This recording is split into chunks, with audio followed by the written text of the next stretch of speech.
اوس توجه شي. نحمده ونصلي على رسوله الكريم أما بعد فأعوذ بالله من الشيطان الرجيم بسم الله الرحمن الرحيم لعن الذين كفروا من بني إسرائيل على لسان داود وعيسى ابن مريم ذلك بما عصوا وكانوا يعتدون كانوا لا يتناهون عن منكر فعلوه لبئس ما كانوا يفعلون صدق الله العظيم. دا سورة مائدة یو لسم رکو شروع کیږي. الله سبحانه وتعالی په بنی اسرائیل باندې په دې آیاتونو کې ډېر سخت یعنی وعید فرمایلی دی او د لعنت ذکر کړی دی او لعنت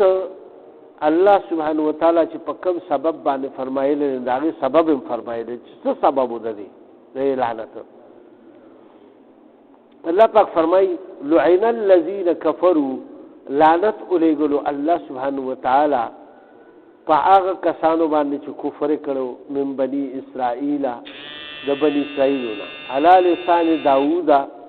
په ژبه د داوود علیه السلام و عیسی ابن مریم او د عیسی ابن مریم ذالک بما عصوا وکانوا یعتدون دا په دې باندې چې سرکشي کړې و دی او د حد نه وتی وو دی دا دو واقعات مفسرین و حضرات روچت کړي دي چې دا لعنت دوی باندې په څه وجه باندې شو. د هغې څه ضمن کې ذکر مخکې هم لږ تیر شوی دی. داود علیه السلام په باره کې چې کوم لعنت راځي نو دا د هغه قوم باره کې چې کوم هغه کبانو احکار نه منې کړي شوي د هفتې په ورځ او دی هغې له هیله جوړه کا او دا هغه هیلې په ذریعې سره دی هغه ځان ته پاره حلال که او برسر عام دا کار کولو. نو په دې کې درې ټولګي علما فرمایي چې جوړ شوي او بعضې وایي چې دوه ټولګي جوړ شوي. یو دا و چې هغې خو دا کار کولو او دویم دا و چې هغه منې کول او بعضې وایي چې درې جوړ شوي یو دا کار کولو او یو چې مونو هغې خاموشي اختیار کا او دریم چې کومونو هغې منې کول خلک. نو د ټولو روایتونو دا خبره څرګنده خبره ده کومو خلکو چې خلک منې کول د دغه ګناه نه نو هغه الله پاک بچ که او که دغه یو کس و که دا دوه کس و دا دواړو الله پاک د هغې یعنې مخونه او شکلونه یې بدل که نو د هغې نه شادوګان جوړ شو چې نه یې منله. بیا بار بار ورته خپل پیغمبر وایي چې هلکه مه کوئ داسې مه کوئ داسې بیا ورته خلکو نصیحت او کوم چې نیک خلک وایي هم ورته وایي خو لیکن هغې نه منله وایي مړه مونږ به څه خورو آخر څه به کوو لکه اوس یو غل ته چې ته دا لکه غلا مه کوو نو یاره کارونه نشته څه به کوو که نه دغه شانتې یو هر غلط کار چې څوک کوي هلکه مونږ به څه خورو نو حلال رزق لږ دی او مثال لږ دی نو په لږ به ګزاره کوې که نه د لږې د خدای نه وجني چې د لږې نه د خدای وجني کني بیا سوال وکړه که نه یو سړی چې مثال اوږې شو خو دا خو نه چې ته غلا شروع کړو ډاکې شروع کړو شوکې شروع کړو جیبونه وهل پرې کول شروع کړه سوال وکړه جایز کار دی بس ته حاجتمند دغلته کښېنه خلک به له دونه درکړي چې بس تا به کار روان چې دا لږ سوالګري راشي جومات ته او هغوی چې سوال وکړي نو خدای پاک هغه پوره نه کړي. نو دا هسې ایله واله ده چې اوس هم ډېر خلک دا وایي چې هلکه کارونه نشته نو خلک به څه کوي او ګوره دا نه یعنې دا تاسو وګورئ چې دا زمونږ د مسلمانانو فتوی خپل ځان دا یو فتوه شوه یو قسم غل لپاره فتوه شوه چې ته غلا کوه خیر دی ولې چې کارونه نشته چې کارونه نشته نو به غلاګانې شروع کوي ډاکې واچوئ جیبونه خلکو نه کټ کوئ نو دا د دې خبره دا چې ګوره دا خو داسې خبره نه چې بس ته مخې سره فتوا جاري کړي چې یاره بس د دې وجې نه او بیا به لا دغه شروع کړي او بیا به تا ته لا دا نصیحت هم کوي او د عمر فاروق رضی الله تعالی قول به هم درته سناو کړي چې عمر صاحب وی چې که یو سپی چېرته کې د دریاب په غاړه باندې تږي وي هغې به هم مانه تپوس کېږي او دا څنګه باچان دي او دا څنګه دغه دي په خپل عمل یو قسم سوچ نه کوي چې زما عمل څنګه دی او دا خو لا اوس شکر الحمدلله چې د رزق دونه فراخي ده چې الحمدلله هر سړی په ګېډه ښه موړ دی مزدورۍ دومره دي چې مزدور نه میلاوېږي ته به مزدور پسې ګرځې خو چې اوس یو سړی مطلب یې کمه باندې کوي نه او ډېره ورته میلاوېږي نه نو دا خو هم نه کېږي بعضې وخت کې د حضرت علی کرم الله وجهه په باره کې فرمایي چې وایي هغه او فاطمه بیبي وایي هغې ډېر زیات اوږې شوه او دی چې کله مدینې ته اول لاړه نو مدینې منورې ته نو هلته هجرت چې کله مسلمانان وکړو نو هلته د هغې لا د رزق هېڅ څه بندوبست نو مثال په طور باندې د مزدورۍ څه بندوبست نو نوی کلی نوی وطن او چې هلته ورسېده نو هلته کې دی خو دلته تجارتونه کول او ورسته کورونه هم ترې پاتې شو جایدادونه هم ترې پاتې شو هر څه ترې پاتې شو نو دی چې ډېر زیات اوږې شو نو دی بس راووتو بس داسې بازار ته راووتو نو بس چاته یې چې هلکه وایي څه کار د سره شه څه کار د سره شته دا نه سوال یې نه کولو ځوانو ماشاءالله یو ښځه وه چې هغې خټې کولې او څه دیوالې والو یا څه چت پتلې وکولو څه کور کار یې کولو که نه هغه ورځو کې هم دغه دا زمونږ په دې میره باندې تاسو وګورئ د خټو لوټو کورونه چې کوم دي داسې کار یې کولو هغه ورته وایي چې داسې کار دی چې بس زه به دله په هغه ورځو کې د پیسو دومره لین دین نو ورته وایي چې ته بالا یو ډول یو ټیم اوبه راوړه یو بالټۍ اوبه راوړه نو زه به تاله 2 کجورې در کوم په 2 کجورو باندې یو بالټۍ 2 کجورې صرف او هغه کویې داسې ښه لرې و د هغې نه به راویستلې مو هغه به یې بیا راوړولې مو هغه به یې بیا په خټو کې اړولې هغه ځوان و بس وایي لاړم وایي بس زه چې کوم دی نو تقریبا 40 ډولچې یا 20 ډولچې داسې هغه روړې او هغه یې واچولې او 40 تقریبا یا 50 هر څومره تعداد چې هغه کجورې هغې ته ملاو شوې نو بیا هغه ورته وایي چې بس زه نور کار نه کوم هغه بوډۍ ورته وایي چې داسې کار دی چې ته اوس داسې کار وکړه چې ته لږ نور کار هم وکړه خیر تاله به زه 4 در کوم اوس به یې لپاره ډولچه 4 در کوم بیا ورته چې 8 به در کوم خو خیر ته اوس دا کار ماله او ورته وایي بس زما ضرورت پوره شو اوس زه نور کار نه کوم بس زما ضرورت پوره شو زما کور والا موږې ده او بس دا هغې له دا وړم چې هغه مو خوري او زه مو خورم او بس دغه شي تاسو اوس دې ته سوچ وکئ که نه د روټۍ کوم ځای درک لګېدو دا خو اوس 10 روټۍ مونږ خورو او په هغې نه مړېږو په 2 روټو خو څوک مړېږي نه دا اوس چې 100 روپو والا روټۍ په دې هم نه مړېږي نو تاسو ما ته دا ووایئ چې په کجورو باندې دا واقعات ګور دا حقیقت دی لہذا هغه چې لاړو او هغه فرمایي چې وایي په هغه ډولچو په دغه باندې زما د لاسونو پولې وکړي ولې چې ډېره موده شوې وه هغه خو دومره سخته مزدوري نه وه کړې هلته نه راوباسه په پړو باندې اوبه او بیا چې کوم دی هغه راوړه او هغه بیا دونه وزل کوه بیا هغه کوه او دا دومره تیزۍ سره هغه دا کار وکړو چې لاسونه یې ټول خوب کړه ځان له او بیا چې کوم دی لاړو خو سوال یې مونږ کړو او دې په چا باندې ډاکه واچوله نو دا ټول واقعات چې کله مونږ د رسول الله صلی الله علیه وسلم د زمانې او د احادیثو په رڼا کې وایو نو بیا به هغې او هغه بل صحابي چې هغه د لوږې د وجې د غریب پریشان و او یو راغو په سټ وله خپېږدي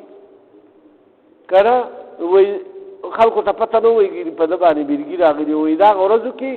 د میرګي علاج وایي په دې سټ په زور باندې خلکو وله زور ورکولو نو هغې داسې به لږ دغه وکړو چې ده کې د وینې چلند وشي یا به څه ټوڼه وه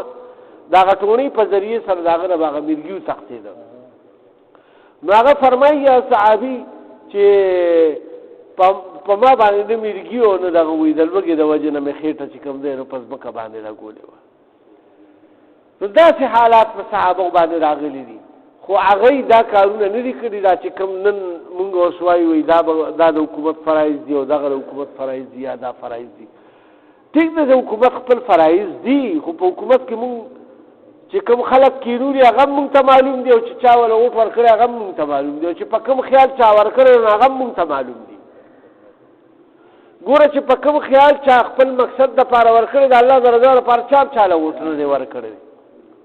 په دنیاوي مقاصدو باندې ورکړی دی او چې ورکړی دی نو بیا پکې ټاکلی هم صحیح سړی نه دی غلط سړی یې ټاکلی دی هغه له ووټ ورکړی دی. مثال خبره کوو او چې بیا هماغه خلک په تاسو باندې مسلط شي او بیا در باندې فیصلې کوي بیا هغې ته ټینګېږئ هم نه نو دا خو د خپله لاس او خپل ځان سره دی وکړو نو دا اوس مونږ ځان سره په خپل لاس په خپل دغه باندې کړي دي اوس به د هغې بوختاوې کوو اوس به هغې ته مونږ تاریخي خو صبر پکار دی. اسلام کې ټول له صبر تلقین دی او بعضې وخت په مونږ باندې لوږه راځي تنده به راځي. دا روجې د څه دپاره دي؟ روجې د دې دپاره دي چې بی مونږ کې لږ برداشت ماده پیدا شي د سهار نه کم از کم ماښامه پورې خو یار یعنې مطلب دا چې لا 2 ورځې او ټوله شپه 24 ګنټې خو پرېږده د سهار نه تر ماښامه پورې خو په مونږ کې د لوږې هغه استقامت پیدا شي که نه. یو مسلمان چې هغې کې دومره استقامت دی چې هغه د غرمې روټۍ پرېږدي او بس هغه بیا لیونې ګرځي که نه بس څه چل دی. د دې دپاره مطلب دا دی چې دا ټول ګوره د عبادتونه چې کوم د الله طرف نه مقرر دي نو دا د دې دپاره مقرر دي چې په مونږ کې استعداد پیدا شي په سختو کې د ایمان قایم ساتلو دپاره چې ډیماډول نشو غلا ته متوجه نشو غلط کار ته متوجه نشو او د الله حکم مات نکو. دلته کې الله سبحانه وتعالی دا وفرمایل چې دې خلکو کفر اختیار کو د ګېډې لپاره او دغه دغه وکړو او دا بل د عیسی ابن مریم په باره کې ما تاسو ته ویلي چې هغه طعام یې وغوښتو چېرې مونږ ته تیار طعام د اسمان نه راشي او هغه مونږ وخورو او دغه دی که نه نو بس هغه ډېر به نه کړو خو منې نه شوه لہذا بیا هغه الله پاک ته سوال وکړه خو د خدای پیغمبر و سهار ماښام به دی لرونه طعام راتلو. په بعضې مفسرین لیکلي چې ښې غټې غټې روټۍ به وي ښې مزېدارې ښکلې تکې سرې لکه غټ غټ تنورونو باندې چې ښې ښکلې پخېږي او بیا په هغې کې غټ غټ کبان به پراته وو او ښه سرې کړې غوښې به پکې پرتې وي. خو دوی ته دا اجازت نو چې دویم وخته بیا کېدی اوس ښه پې ډېډه شئ ښه پې ځانونه ماړه کوي وخورئ خلاصېدې نه څومره کسان هم چې به ټولو به وخوړه خلاصېده به نه نو دی بیا شرارت شروع کړو شیطان وله زړه کې دا واچو مړه که بازیګره پورې خو ډېر ټایم دی که چېرته په منځ کې وکړي شو بیا به څه کوې لږ ورته ترې بیل کا نو چېرته مطلب چا شاپر او چا په پرس کې چا په څه کې مثال لږ ورته ترې بیل کړی دی بیا بل هم بیل کړی هلکه پیغمبر ولیده عیسی علیه السلام چې تاسو منې کړی شوي یې د دې کار نه مه کوئ داسې مه کوئ هغه ورته هغوی چرته باندې کېده یاله بیا به څه کوو جیله ډېر ټایم دی بیا به هغلته کې مونږ وږي وو او مونږ ته لوږه لګېدلي او خپل زه دې کولو چې زه دې کولو بس الله سبحانه وتعالی په طعام بند کړو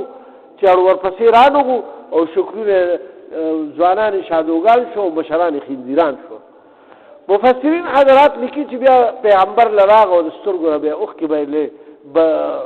یې دی چې اوس مونږ ته دعا وکړه چې د عذاب او دوی به د الله عذاب اوس راغلی اوس به په دې حال کې بس ځئ به د دې دنیا نه. دلته الله سبحانه وتعالی وفرمایل چې به دا دی یعنې سرکشي وکړه او د حد د الله پاک د حدودو نه ووته او اوس الله پاک دا فرمایي کانو لا یتناهون او نه به منې کول دی یو بل لره عن منکرن د خراب غلط کار نه فعلوه چې هغوی به کوم کولو لبئس ما کانو یفعلون نو څه خراب هغه کارو چې هغوی کولو یعنی د الله حکم یې ماتولو صریحا ترا کثیرا وینې به ته ډېرو خلکو لره منهم د دوی نه یتولونه چې هغوی دوستي کوي الذین کفروا هغه کسانو سره چې کافران دي لبئس ما قدمت دا ډېره خرابه خبره ده چې دا خلک یعنې لیږي مخکې لهم خپل ځان دپاره انفسهم د خپل ځانونو دپاره ان سخط الله او الله پاک یعنی غضب متوجه کوي دی علیهم په دی باندې وفي العذاب او وی به دی په دی عذاب کې هم خالدون او دی په همیشه په دې عذاب کې وي. دا الله دا عذاب یعنی رانیولو ته وي سخط الله، الله پاک رو بنیسي دی لرا او رانیولی دی لرا او بیا به دی په عذاب کې همیشه لپاره. ولو كانوا يؤمنون او کچری دی وو مؤمنان یعنی ایمان لرلې وي د الله په حکمونو باندې او عمل کړی وي بالله په الله باندې والنبي او داغه په نبی باندې چې کوم داوود علیه السلام ورته الله پاک هغه تعالی لګلو دې ته عیسی علیه السلام را لګلو او د ایمان وروړي په باندې وما انزل الیه او په هغه کتاب باندې چې نازل شوی او هغه ته متخذوهم تنو نبني ولدي اولیاء دوستان ولكن كثيرا منهم فاسقون، لیکن ډیر خلک د دینا نافرمانو. یعنی کافرانو سره بیا دوستی نه کوله. د دې لپاره الله پاک ګوره چې یو د دوستۍ کې ته هغه غلط کارونه هم کوي او ته بنې کېنه. الله پاک فرمایل کنه چې دوی به منې کول نه یو بل دغه نه. رسول الله صلی الله علیه وسلم په حدیث مبارک کې فرمایي فضائل اعمال کې دا حدیث مبارک دا چې لعنت کړی شی او د داوود علیه السلام او د عیسی علیه السلام په جبه باندې په خلکو باندې په وجه دی چې دوی به یو بل باندې کول نه د غلطو کارونو نه او د نیکو کارونو ترویج چاته نه کولو، هغه ته نیکو کارونو طرف ته څوک را بلل نه. بې دا ډېر چت کار دی، لہذا دی کې هر قسم عیسی غشتل پکار دي. اوس خو ټول وبد دلته خو ټول مسلمانان دي کنه، دلته ته چا سره مطلب دا دی چې جهاد کې نو جهاد دای په یو طریقه راشي د الله په لار کې وزه دای اصلاح خو کنه. لکه انسان دی هغه مطلب دا دی چې اوس په غلطو کې اختری څوک منځونه نه کوي، د الله حکم ماته یعنی سری پنځه منځونه فرض دي او منځ پورا نه کوي نو ثواب کار ګڼل دي. نو په دې باندې خلق راوستلی، په تلاوت باندې خلق راوستلی، په ذکر د الله ته یعنی خلق د دنیا د ماحول د لګرا روچتول دي او دی الله طرف ته متوجه کول دي چې وای د الله سبحانه و تعالی ذات پیژنې کوم طرف ته تاسو روان یې د مرګ نه پس تاسو هغه ته جواب دی. نو بیا به د خپل ژوندۍ به حساب کتاب ورکوي. ټیک د دنیا ګټلو سره سره چې کوم دی د دین کارم کوي. نو لہذا دا چې کوم دی نو دا ټول خبرې یعنی که چې دی کولې بیا خو به دا نافرمانه کې نه راتله، ولیکن دی انکار کو. اوس الله پاک دا فرمایي لتجدن اشد الناس او تاسو به اے پیغمبر علیه السلام وینئ به مومئ به دی ډېر سخت د خلکو نه عداوتن په عداوت یعنی دشمنۍ کې للذین آمنوا دا اهل ایمانو سره یعنی دا الیهود دا یهودیانو لرا والذین اشرکو او آکسان چې کافران دي. د دې دو فرقو الله پاک دلته اوس خاص ذکر فرمایلو بجای د دین د ګور دلته اوس د نسوارو ذکرونو کو خا د عیسایانو ذکرونو کو دلته الله سبحانه و تعالی رټول سخت یعنی سوپی په دشمنه کې يهود او دویم نمبر مشرکان. تاسو هندوانو ته وګورئ کنه دای چې راغوره افغانستان سره یا بعضی اسلامی ملکونو سره لږه مراسم جوړ کړي دا د دنیاوي مفاداتو لپاره دی د دینی لحاظ سره سخت دشمنان دي. دا صرف د دنیا د مفاد لپاره چې یو مسلمان بل مسلمان سره او جنگي او دغه جګړه پیدا کولو لپاره الته پیسې چلی یو ځای بل ځای کې نو مسلمان په مسلمان ورچولې دي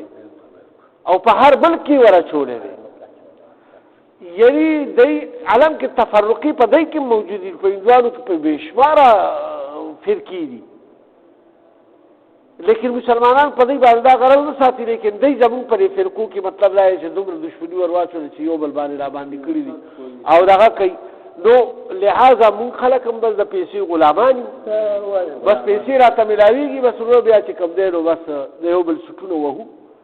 دلته کې الله سبحانه وتعالی دو کسان د دو قومونو ذکر فرمایي چې لتجدن اشد الناس تب عمومی دغه خلکو لرا ډیر سخت عداوتن په دشمنی کې للذین آمنو د پاره د مسلمانانو د ایماندارو خلکو الیهود هغه یو یهودیان دي والذین اشرکوا او کسان چې مشرکان دي ولتجدن اقربهم او تاسو به موبی نزدو مودتن په دوسته کې للذین آمنو د ایمان د پاره د ایماندارو خلکو د پاره الذین هغه کسان قالوا ان نصارى چې وایي موږ نصارى یو عیسایان یو ذلك بأن منهم دا په وجه د دې چې دا نصارى چې کوم دي کسیسینا پدای کې عبادت گزار عالمان دي ورهبانن او درویشان دي پکې یعنی پیران دي پکې وانهم لا یستكبرون او دې کې راغی په نسبت تکبر دی نه کوي دې کې د دې شان نزول متعلق مفسرین او حضرات لیکلي دي چې د حبشي بادشاہ دی د حبشي بادشاہ هغه وخت کې عیسائی او رسول الله صلی الله علیه وسلم ته چې دای متعلق دا معلومات ملاو شو چې هغه ډیر انصاف پسند غونډه سره دی او ډیر رحم دل دی لہذا مسلمانان چې کوم د کافرانو د الله سره ډیر زیات تکلیفونو کیو نو رسول الله صلی الله علیه وسلم ایت اجازه تو کچھ تاسو لار شي د حبشي هجرت وکي عثمان غنی رضی الله تعالی عنہ هغه سره رقیه رضی الله تعالی عنها چې د رسول الله صلی الله علیه وسلم لور وا هغه داغه په نکاح کې وا هغه او نورو کسانو لومبي یو ټولګي التکه دغه کو هجرت کو بیا چې خلکو ته پته ولګي چې را الته دغه ډیر خاطر مدارت شو او ډیر خیال ساتلو شروع دو او یو کسانو نورم بیا هجرت کو دا حبشي ته کنه نو کله چې دی بیا الته کې هجرت کو کافرانو ته چې پته ولګي نو کافرانو بیا څه چلو کو چې دی یو وفد تیار کو او ډیر ډاله واغشتي او بیا چې کوم دینو داغه بادشاہ خدمت کې حاضر شو او هغه ته چغولي وخړه چې دا خو د قوم لپاره تختیدلی دی او په دین کې نوې خبرې راوستي دي او داس چل واغس چل په دې باندې الزامونه لګول اول خلاړ آیته هغه ډاله پیش کی او بیا چې کوم دی خو هغه ډیر صاحب پسند سره نو هغه سره چې کوم هغه مولایانو داغه وخت هغه پادریان نو هغه پادریانو لوړي ډاله مال وړي ایم سفارش نو کو بادشاہ سره ملاو کو بادشاہ ته خبرو کنه هغه ورته چې خدا سي دیله سزا نشور کول او نه وستېشم د خپل ملک نه تاسو ته درکول شم داسي خو زه هغه خبره به واوره منو چې ایسوي او تاسو خبره خو ما واوریده اي روغخت چې کله غیر روغخت هغه ورته سوره مریم واورولو چې سوره مریم ورته واورولو نو هغه چې واورې د سترګو اوخ کې روانه شو ځکه چې هغه بیا قسم خورو چې وای دا د یو نور نه را دواړه کلامونه وتی دي چې څنګه عیسی علی السلام باندې انجیل نازل شوی دا چې دا قران هم الله پاک نازل کړی او دا صحیح مذهب دی نو بیا په دغه ورځ خدای ناکام شو نو شپې بیا دای چې کله واپس لاړو ایو پکې وی سبب وی ز په دای باندې داس یو الزام ولګو مچوي دی به شوټ بوټ لري کړی نو مونباسي وطن به مونباسي او سزاګار به مولا ورکی ای ورته یاره مکوا وی ګوره زموږ بایګان دي بیا د مکی خلق دی سلوي ته په پردي ملک او ته نو وی پرې نه وی دا دای داسې کوم بس سره په دې طریقه باندې چې په سوال اړ وی یره جی وی دې تاسو دین کې وی دغه راو باسي وی هغه وی چې نه د عیسی علی السلام د خدای زوی نه دی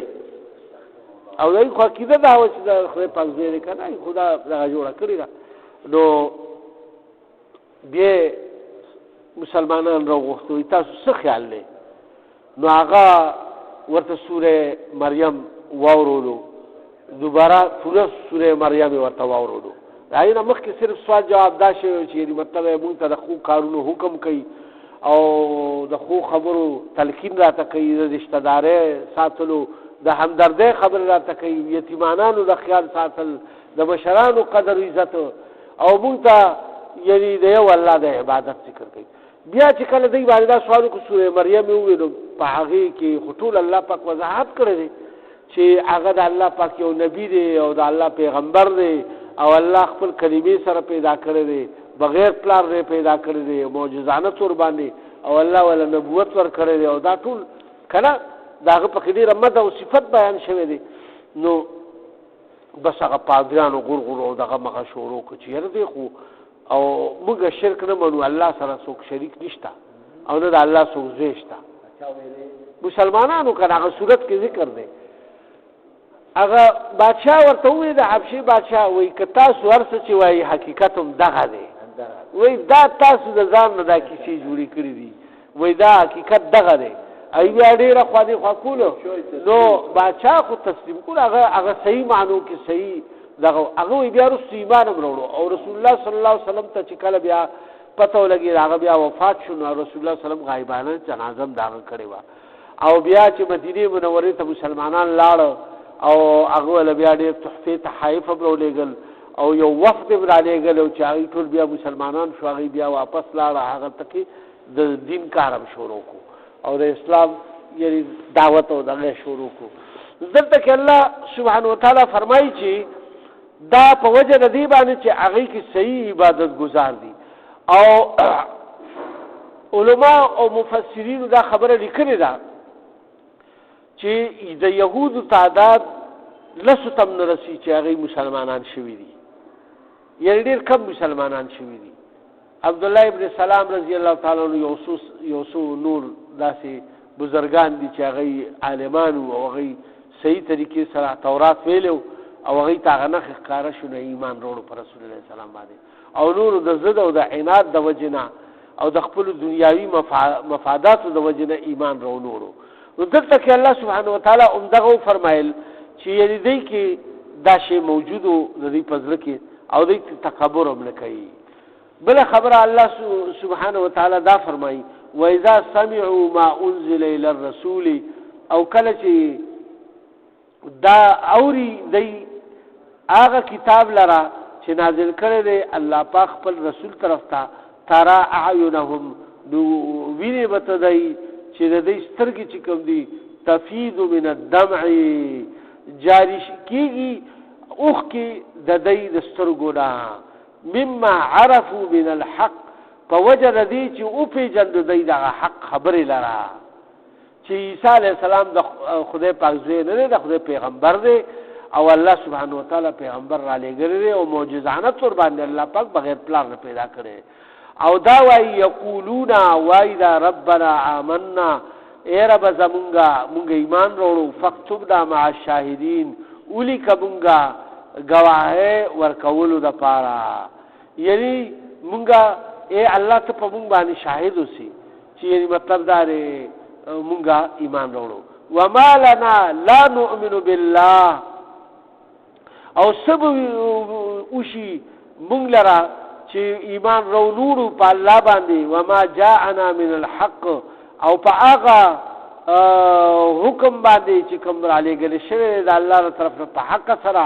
ونطمع ان يدخلنا او مونږه خو خواهش لرو دې چې شامل کی مونږه یا الله یعنی داخل مو کی په دغه خو خلقو کې ربنا مع القوم الصالحين دا ربنا لك ربنا مع القوم الصالحين او زمونږ رب صالحان خلقو کې فاصابهم الله دا دعاګانې مو کې ها بیا صلی الله پاک فرمایي چې فاصابهم الله نو سلور کا الله پاک بما قالو دیل دا خپل وینا چې کوم دی ګوره ویناو کا نو دیل الله پاک سلور کا ګوره الله پاک فرمایي کنه جنات تجري داس جنتنا چې بهيږي من تحتها الانهار لاندې د بنگلو د ونو د حقین نهرونه خالدین فيها او وی بدی پدې کې همیشه وذالک جزاء المحسنین او دا جزاء د خو خلقو والذین کفروا او کسان چې کافران دي وکذبوا او دروغ ګڼل دي به آیاتنا زموږ آیاتونو لرا اولئک اصحاب الجحیم دی دوزخ والا خلق دي الله سبحانه وتعالى دې موږ ټول په دې باندې عمل توفیق راکړي وما علينا الا البلاغ صدق الله العظيم يا الله زموږ د اناس ته خپل درګه قبول او منظور کړي که په دې کې زمونه څه کمې زیاتې شوي وي یا الله هغه راته معاف کړي رحم کرم والا معامله موږ سره په دنیا او په آخرت کې وکړي څومره مؤمنان مسلمانان په مونږ کې په کورونو هسپتالونو کې څومره په دنیا کې دي یا الله بیماران دي شفایاب کې څوک قرضداران دي قرضونه اخلاص کړي د چا څه حاجتونه یا حاجتونه پوره کړي او یا الله څوک پس مصیبتونو کې دي دغه مصیبتونه آفتونه ته لري کې او رحم کرم والا معامله ټول امت د محمد صلی الله علیه وسلم سره زمونږ وکړي په آخر کې ودازي مشاره قریب نصیب لا اله الا الله محمد رسول الله صلی الله علیه وسلم